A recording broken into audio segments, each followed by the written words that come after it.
gente no Livre, seja no nosso site, seja nas redes sociais e cada vez mais fique aqui do nosso lado. Hoje a gente está aqui começando o que vai ser um novo produto que a gente vai apresentar para vocês semanalmente.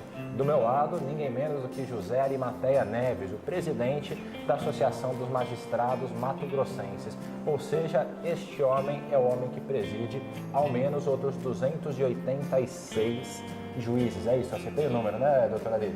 Posso te chamar de doutora Ali, aliás, pode? Pode ficar à vontade. Entre ativos e inativos, nós temos 370 associados. E como é que é presidir toda essa gente? Porque a gente sabe que o juiz, ele tem uma série de rituais, geralmente é uma pessoa que leva junto de si uma série de comportamentos oriundos da magistratura. Como é que é para o senhor presidir todos esses juízes? Os magistrados, assim como diversas outras categorias profissionais, eles estão naquilo que nós chamamos de formadores de opinião. São pessoas que não aceitam qualquer explicação, não aceitam qualquer justificativa, são pessoas, digamos assim, de uma formação intelectual acima da média, né? E por isso, você exercer qualquer tipo de liderança, exercer qualquer tipo de atribuição, inclusive de natureza associativa, junto à magistratura, é sempre com um nível de dificuldade maior do que você exercitar essa mesma atividade perante outras categorias, digamos assim, menos, um senso crítico não tão intenso quanto a magistratura. Entendeu? E não é fácil, né? Nós costumamos dizer que a magistratura só tem cacique, não tem índio. Né? E você liderar caciques é bem mais difícil do que liderar índios. E como é que é o nome do cacique dos caciques? Não existe. Nós não temos essa hierarquia de um cacique maior do que o outro cacique. Né? Na verdade, o que nós temos é um sentimento de igualdade, né? E, inclusive, a magistratura de primeiro grau, o judiciário é composto em juízes de primeiro grau, né? Juízes de segundo grau dos tribunais, juízes de terceiro grau e até juiz de quarto grau, que entraria aí, seria os ministros do Supremo Tribunal Federal. E a grande luta da magistratura de primeiro grau é que exista efetivamente essa igualdade de natureza política, essa igualdade entre os juízes que nós sejamos magistrados, qualquer que seja o nível do magistrado. Obviamente existe uma hierarquia de natureza administrativa. Não é? O presidente do tribunal, por exemplo, é quem administra as questões internas da magistratura do Estado de Mato Grosso. Entendeu? Ele quem defere minhas férias, quem suspende minhas férias, quem controla a folha de pagamento ao ordenador de despesa, não é? Se eu pedir uma folga compensatória, é ele que defere ou indefere. Ele faz o controle administrativo, entendeu? No caso aqui de Mato Grosso é o doutor Rui Ramos. Desembargador Rui Ramos. E aí, agora, judicialmente não existe hierarquia, entendeu? A decisão do presidente do tribunal, juridicamente falando, ela vale tanto quanto a decisão do juiz de primeiro grau. E agora, só para explicar para o pessoal que está vendo a gente aqui, o senhor então é um juiz de primeiro grau, correto? Exatamente. Daí, se o senhor dá uma sentença para uma pessoa que, por algum motivo, a ação chega no senhor, e a pessoa cuja sentença foi dada pelo senhor não concorda com a sentença, então eles recorrem para a segunda instância. Segundo grau. Nesse caso de Mato Grosso, qual que é a segunda instância? Segunda instância é o Tribunal de Justiça. Perfeito. E se São ele é condenado... Desembargadores. O juiz de tribunal chama... No Brasil, nós chamamos de desembargadores. Só no Brasil existe isso aí, né? Essa casta, assim, desembargador, ministro. Nos Estados Unidos, por exemplo, é só juiz. Juiz da Suprema Corte, juiz da Corte de Apelação do Estado de Massachusetts, juiz da Corte de Apelação do Estado do Texas e tal. Todo mundo é juiz. Aqui no Brasil não, é desembargador, é ministro, e o juiz é o que, em alguns momentos, são chamados de juiz de piso, né? O juiz que está lá embaixo, quer dizer, na base da pirâmide do sistema judiciário. Perfeito. Só para concluir nosso raciocínio, então a pessoa, se não gosta da sua decisão, recorre para a segunda instância, Sim. onde ele vai encontrar os desembargadores. Isso. Se o desembargador concorda com a sua sentença, e ele recorre para quem, então? Para o Superior Tribunal de Justiça. Perfeito, que daí já são ministros. Ministros, exatamente. São 33 ministros e fica localizado em Brasília esse tribunal. E se eles voltam a definir que aquela condenação está correta, eles podem ainda ir para o Supremo Tribunal Federal. Tribunal Federal.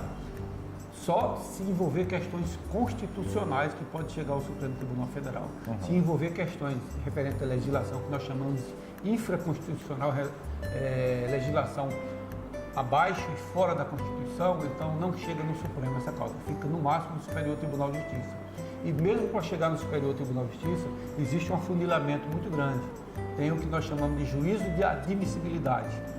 É verificado previamente aquele recurso se ele preenche alguns requisitos para ele chegar no Superior Tribunal de Justiça. Hoje, o processo que talvez tenha mais destaque nesse sentido de apelar às cortes superiores é do ex-presidente Lula, né? Ele acaba de ser condenado na segunda instância, no TRF4 do Rio Grande do Sul, e ele está recorrendo ao STJ. Me corrija se eu estiver errado. Certo.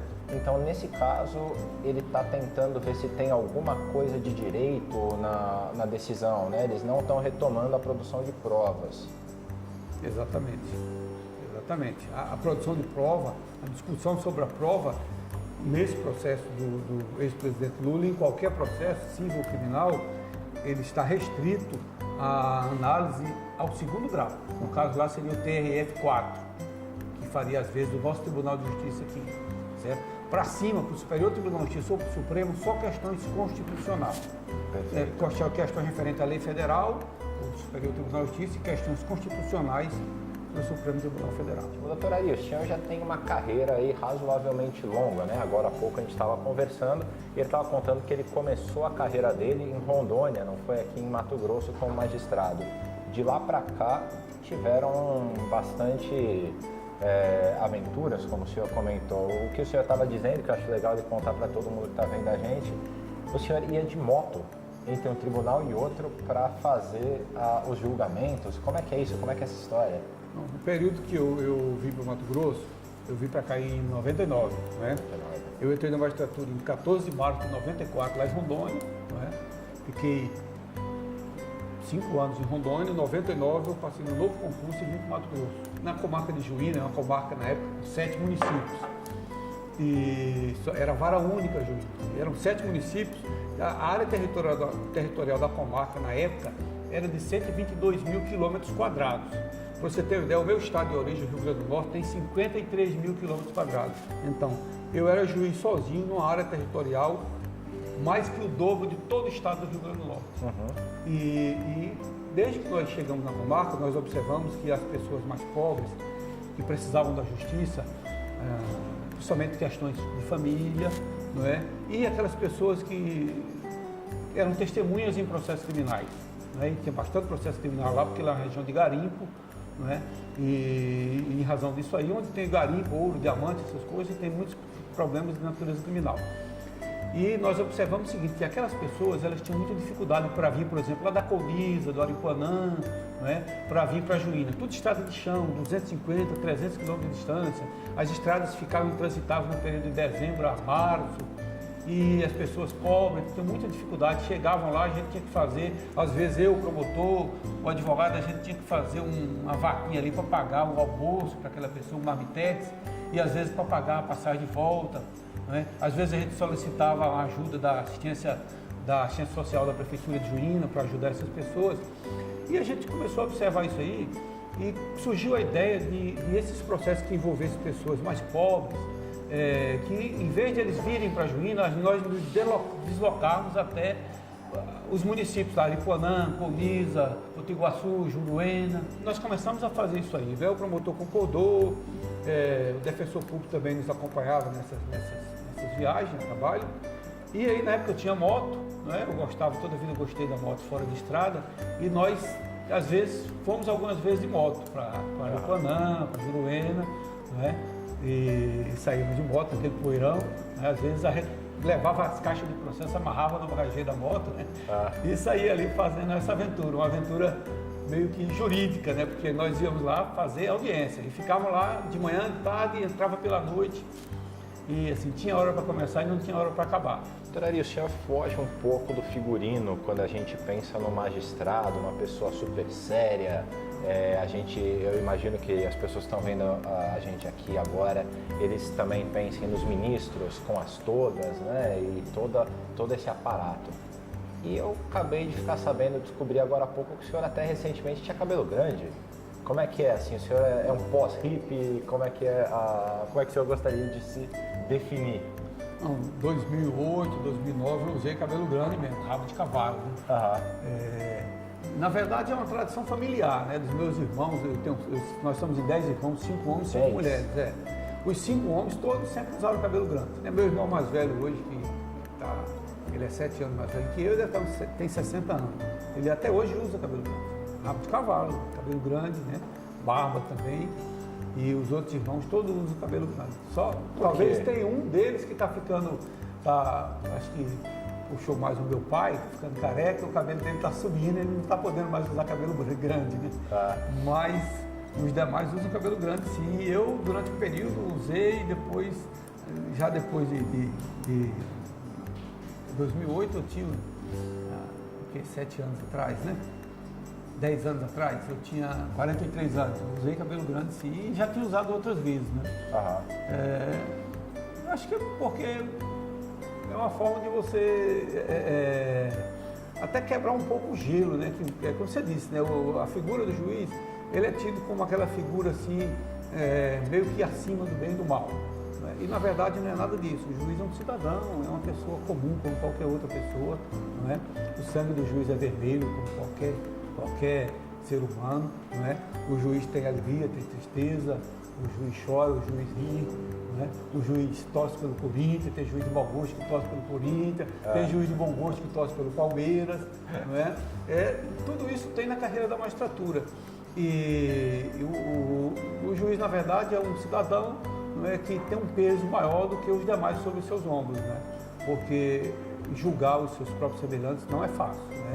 O próprio Jesus Cristo falou, não julgueis para não serem julgados. Não é? E nós julgamos por uma questão de ofício. Né? Nós abraçamos esse ofício, né? Nós magistrados, e temos esse peso maior sobre os nossos ombros. Né? Principalmente na esfera criminal, o juiz criminal ele sofre muito, porque envolve uma carga de emoções muito grande e o medo de errar. Né? Porque é muito difícil você julgar um processo e estar sempre ali correndo o risco de condenar um inocente. Não é isso aí, para o juiz criminal não existe coisa pior. Eu acho que o maior pavor, o maior receio do juiz criminal é vir a condenar uma pessoa que é inocente. Antigamente, o juiz corajoso era o que condenava. Hoje, o juiz corajoso é o que absolve. O que é que mudou?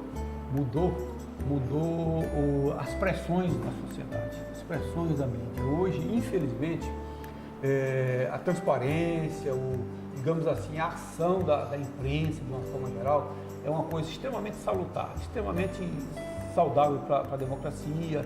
Eu me sinto mais tranquilo enquanto cidadão em saber que eu tenho uma imprensa livre, que eu tenho uma comunicação no Brasil, ela é livre, não existe nenhum tipo de amarra para o jornalista, não existe nenhum tipo de amarra para a imprensa para denunciar os abusos, os exageros de quem detém o poder de uma forma geral. Como cidadão eu fico muito tranquilo, mas ao mesmo tempo eu fico preocupado, porque a pressão social hoje sobre o juiz, a pressão midiática sobre o juiz é muito grande. E muitas vezes a mídia processa, julga e condena antes do juiz dar uma palavra sequer no processo. Isso é que às vezes nos preocupa. Não é? Hoje, se o juiz absolver um réu poderoso, alguma coisa, ou alguém muito rico, alguém muito poderoso, já se coloca logo a idoneidade do juiz em dúvida. Esse juiz deve ter recebido alguma coisa, esse juiz deve ter se corrompido para absolver essa pessoa. Isso é muito ruim. E acaba chegando nessa situação que o César Soares definiu muito bem, né? Hoje o juiz corajoso é o que absolve. O senhor já chegou a sofrer algum tipo de pressão, alguma ameaça em função das suas decisões? Sim, várias vezes.